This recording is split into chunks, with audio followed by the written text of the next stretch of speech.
আসসালামু আলাইকুম রহমতুল্লাহি ওয়া বারাকাতু। প্রিয় দিনী ইসলামিক ভাই ও বোনেরা, আশা করি অনেক ভালো আছেন। একটি মুসলিম আরেকটি মুসলিমের উপরে কটি হক বা অধিকার রাখতে পারে তা আমরা এই ভিডিওর মাধ্যমে জানতে পারবো। তাই ভিডিওটিকে না স্কিপ করে প্রথম থেকে শেষ পর্যন্ত দেখতে থাকুন ও আমাদের চ্যানেলের মধ্যে নতুন হলে অবশ্যই আমাদের চ্যানেলটিকে সাবস্ক্রাইব করে পাশে থাকা বেল আইকন অল করে দেবেন। তো চলুন ভিডিওটি শুরু করা যাক। প্রিয় দর্শক, একটি মুসলিম আরেকটি মুসলিমের কাছে মোট কটি অধিকার বা হক রাখে? হাদিসে পাকের মধ্যে পাওয়া যায় একটি মুসলিম আরেকটি মুসলিমের কাছে মোট 6টি হক বা অধিকার রাখে। এক, কোন মুসলিমের সাথে দেখা হলে সালাম দেবে। যেমন আমরা করে থাকি, এক ভাই আর এক ভাইয়ের সাথে দেখা হলে সালাম দিই। সালামে বলা হয় আসসালামু আলাইকুম, আবার উত্তরে বলা হয় ওয়ালাইকুম আসসালাম।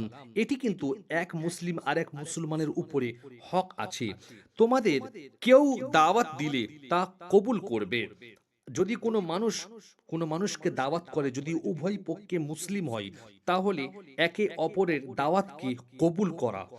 তিন, তোমার কাছে কেউ কল্যাণ কামনা করলে তাকে কল্যাণের পরামর্শ দেবে। অর্থাৎ যদি কোনো মানুষ আপনার কাছে সুপরামর্শের জন্য আসে, তাকে কুপরামর্শ না দিয়ে সুপরামর্শ দেওয়াটাই হলো উত্তম। চার, হাঁচি দিলে তার জবাব ইয়ারহামুকাল্লাহ বলতে হবে। অর্থাৎ কোনো মানুষ যদি হ্যাঁচি দিয়ে আলহামদুলিল্লাহ বলে, তার জবাবে আমাদেরকে ইয়ারহামুকাল্লাহ বলতে হবে। পাঁচ, কেউ অসুস্থ হয়ে পড়লে তাকে দেখতে যাবে। যদি কোনো মানুষ মুসলিম যদি হয়, সে যদি অসুস্থ হয়ে বিছনসজ্জা হয়ে যায়, তাকে দেখতে যাওয়াটাও একটি মুসলমান আরেকটি মুসলমানের কাছে হক রাখেন। কারণ মৃত ঘটলে তার জানাজায় শরিক হবে। অর্থাৎ যদি কোনো মানুষ মারা যায়, তার জানাজাতে শরিক হওয়াটাও একটি মুসলমান আর একটি মুসলমানের উপরে হক রাখে। এই 6টি হক একটি মুসলমান আর একটি মুসলমানের কাছে হক রাখেন বা অধিকার রাখেন।